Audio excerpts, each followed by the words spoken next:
Hello everybody. Now in this video we will study about the decision making process. Basically 7 steps are involved in the decision making process. The first step is identify and diagnose the problem. Now in first step we will study first of all what is a problem. A problem is a discrepancy between the current state of affairs and the desired state of affairs. In seeking to identify a problem, managers use a variety of sources of data, including comparing organizational performance against historical performance, against the current performance of other organization departments, or against future expected performance.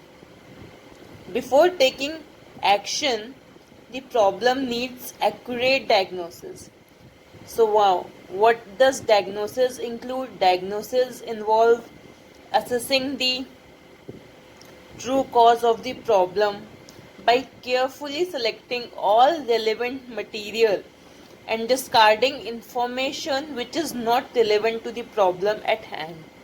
Sometimes decisions need to be made when a problem does not exist.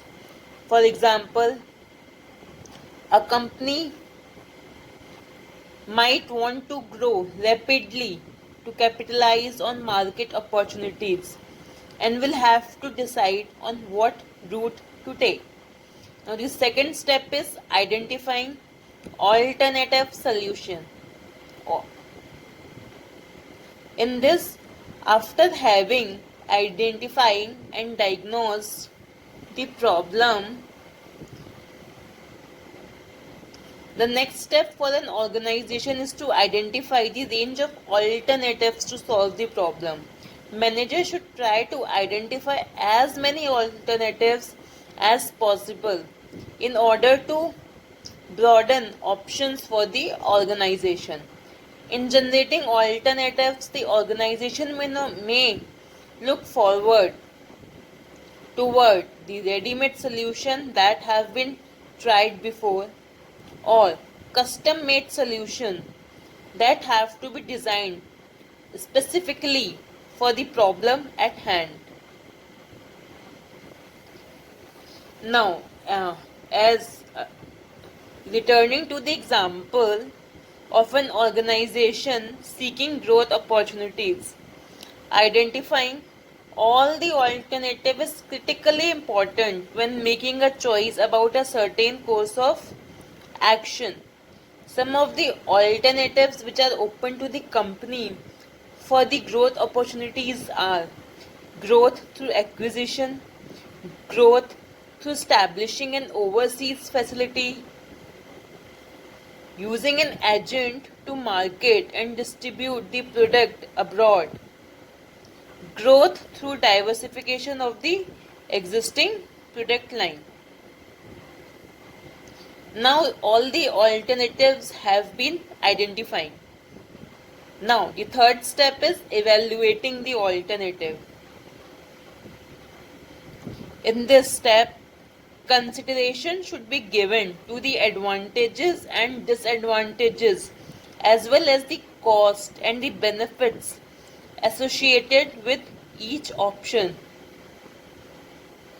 Most of the alternatives will have positive and negative aspects, and the manager will try to balance anticipated outcomes. Evaluation of alternatives may be intuitive, based on the gut feeling, or based on scientific analysis. The organization will the organization should also consider the cost associated with each option as well as the time taken to complete each alternative. The chance of success of each of the option will have to be considered, as will the impact of any decision on employee training and culture. Now the fourth step is choose alternative. If for some reason none of the option considered is suitable, the manager should revert back to the step 2 of the process and begin again. In practice, however, alternatives may not differ significantly in terms of their outcomes, and therefore decision will be a matter of judgment. For example, some trade-off may involve quality versus acceptability of the decision and political and resource constraints. Now the fifth step is implementation.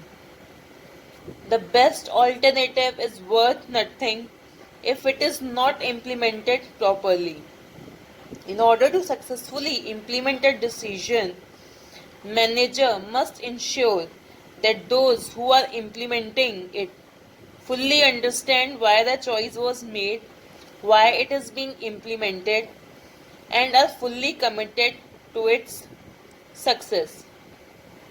Decisions often fail at the implementation stage because managers do not ensure that people understand the rationale behind the decision and they are fully committed to it.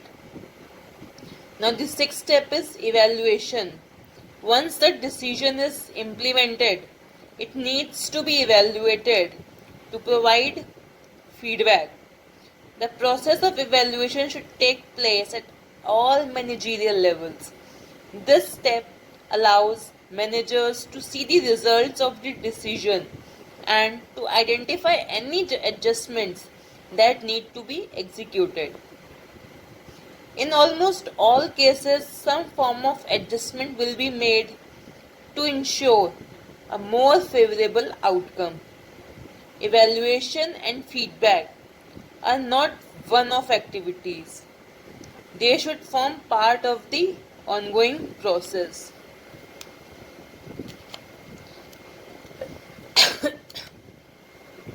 They should form the part of the ongoing process. As